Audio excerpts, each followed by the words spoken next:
Hey guys, Joel's here with another reasoning session, and today I'm going to be talking about the way that things are going to look as we move forward in this new age that we're entering. Come now and let us reason together.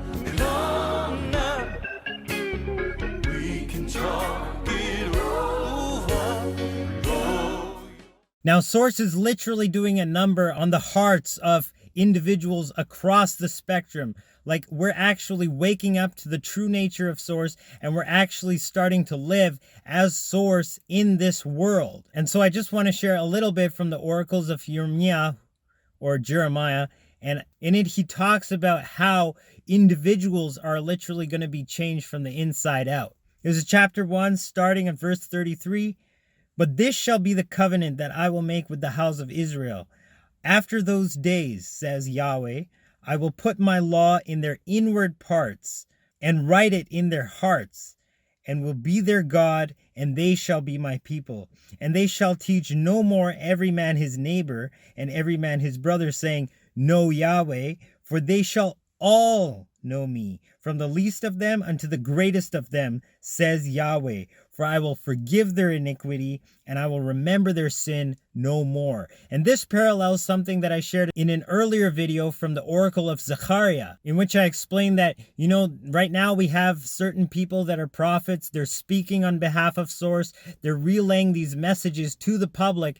But in that day, you know what? They won't even be able to do that because everybody else will have a connection with Source. And through that connection, it will almost seem moot for these other people to stand in the gap and relay these messages. From chapter 13, verse 4 from Zechariah, it says, And it shall come to pass in that day, the prophet shall be ashamed every one of his vision when he is prophesied. Neither shall they wear a rough garment to deceive. So we don't need these mediators to stand in the gap and tell us what Source is thinking or what Source is planning, because everybody's going to be tapped in on an individual level, and this is all going to be coming from our own hearts. And the very closing of the Oracle of Zechariah sums this up really well. It says, In that day there shall be upon the bells of the horses holiness unto the Lord.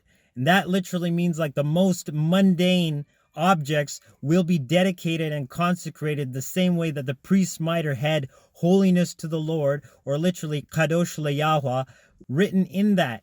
Everyone is going to realize the nature of Yahweh, who manifests all physical reality.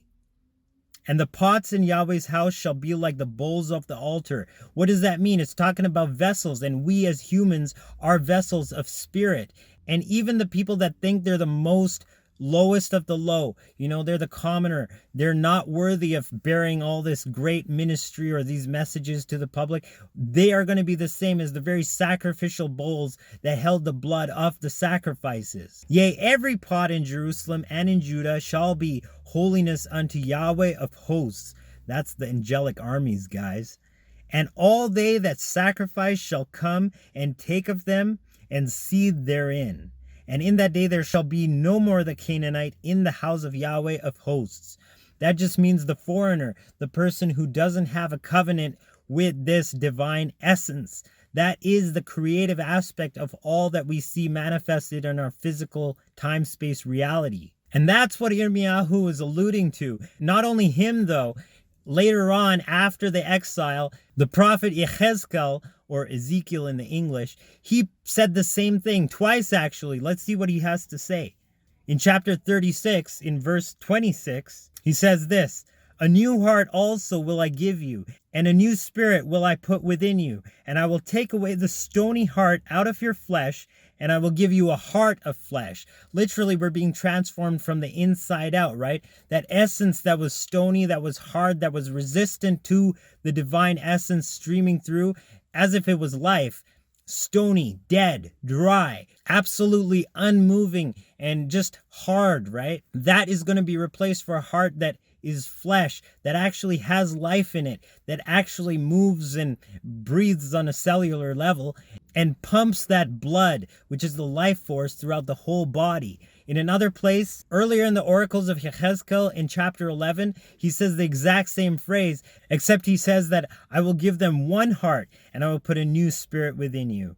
But again, he alludes to that stony heart being replaced with a heart of flesh. And that's what we're moving into when we all are open and receptive to who Source is, speaking to our inner parts, that inward part of us that actually creates life, that actually sends life through our entire beings. That is what's being replaced. At a core level, we are being renovated. So if you're watching this movie, I know you're on the leading edge of all this because there's still a lot of people that are stagnant and staying behind in the old paradigms. But this age is literally shifting, and we will see such a momentum propelling things forward.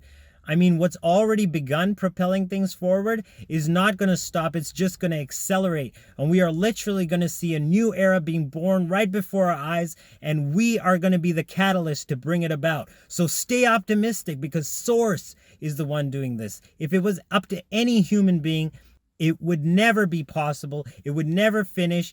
Though they might start the process, there's way too much corruption in the human soul to actually see it through as a community of humanity. But Source is doing this. Source is literally invading not only humanity, but this realm with the divine essence. And we are seeing a baptism of the anointing of what Source actually is. And it's coming to pass. It's happening as we speak. So be on the leading edge, guys, and really tap in now while you have a chance.